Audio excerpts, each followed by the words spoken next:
I'm here with Patrick Clark, who's the designer for both the set and the costumes of The Music Man. Hi, Patrick. Great to be here again. So we're sitting on a very, very beautiful, almost pristine kind of set world for River City. So why this particular look for this Iowan town?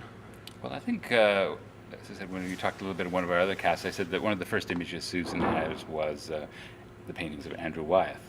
But also, I think what she was after was there's a very much in the song and very much with the people in this town is that they are very centered, very linear in many ways as to their thoughts and how things are done. Things have always been done this way, and that's the way they are. And a sense of Iowa, there's a wonderful line, Iowa stubborn, but it's a very Iowa simple, is what Susan would say. It's very simple and plain, with no affectations.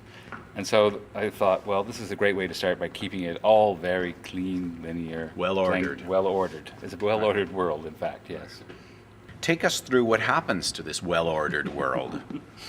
Well, when you first see the show, in fact, there's another drop. I mean, what you're seeing is what we call the mid-wall scrim, which you can, I don't know if you can, with a camera you can't quite see, but you can bleed through to other sections of the set. But the mid-wall facilitates the action of the play, basically. But again, it allows the lighting designer, because the lighting designer plays a very important role in this play. It's just sometimes you don't always see what they do, because of course it's just color. But allowing them to light from the front, light from the back, to do break up on the patterns, to add the color through the light, rather than the set kind of coming on and saying it all. I like to let the lighting designer actually take it and start off with fairly cool colors, and now the walls are going up. Actually, we were going to see behind here the basic set for the gymnasium, which is back here.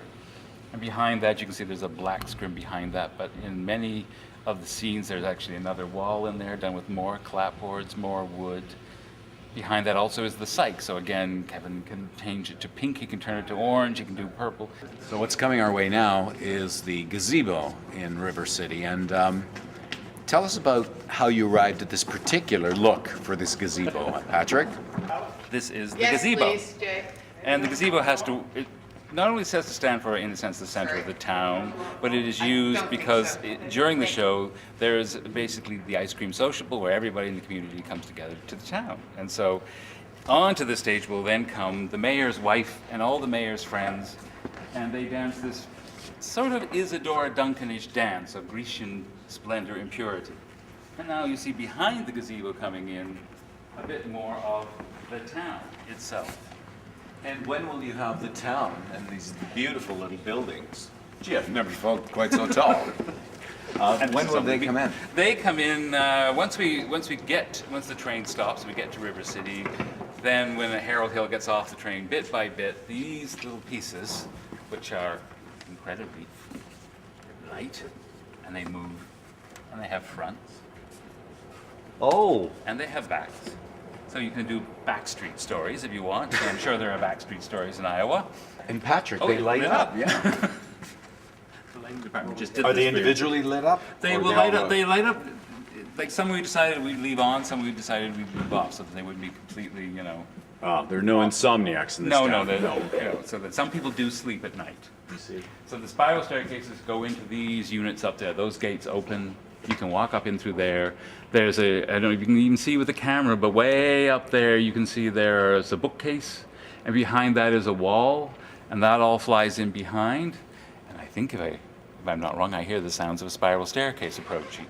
Patrick, this looks beautiful. It's a great, set to do in a way, because you get so many locations. There are not many shows you get where you get town squares, towns, porches, gymnasiums, city hall, libraries, interiors of libraries. It's a big show, as they say. I'm looking forward to it. Patrick Clark, thank you very much. Thank you. Well, thank you very much for all those wonderful questions that you sent in. We're here with Leah Oster and also with Jonathan Goad, and I'm so relieved that we're back live now to answer your questions, because the misbehavior here was outrageous. Outrageous while you were watching that clip. So, all right, we've got lots of great questions. So you'll be prepared to be completely honest and candid with all the viewers? Completely. Completely. Hiding nothing. Okay, I'm scared. Let's begin with Leah.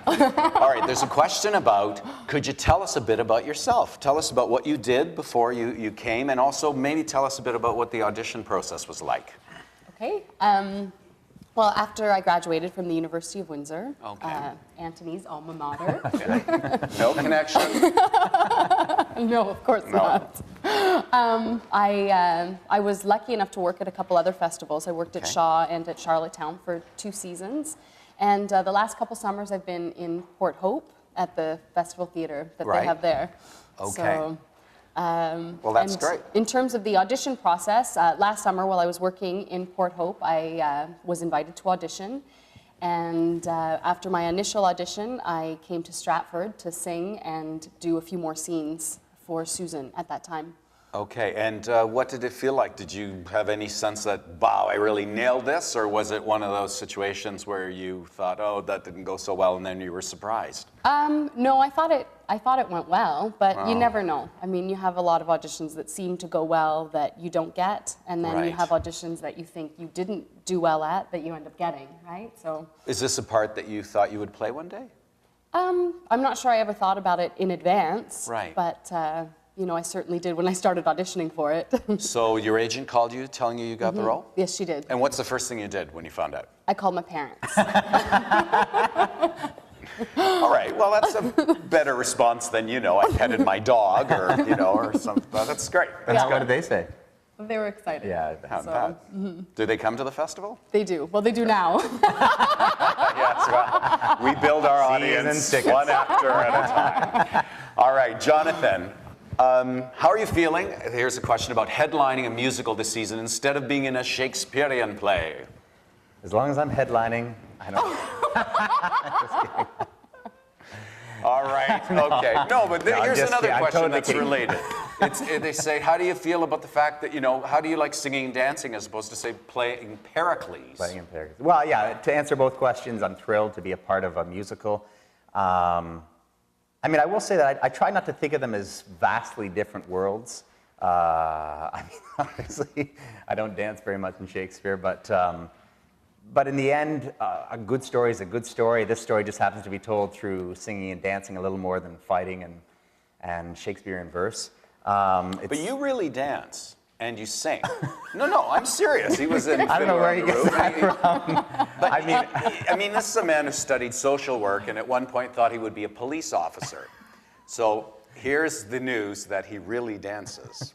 So how did that, like, did you train? Was there ballet lessons in your past that you'd like to tell us about? Not at all, and I need to correct that. I'm a mover and not a shaker. No, I'm dancing. Of the 3 disciplines in the Music Man, acting, singing, and dancing. Dancing would definitely be my weak link. But you know, given time and given the right kind of choreography, I feel I can at least fill it. And singing, I did at one time have aspirations of being a singer. I think I was more loud than I was sweet.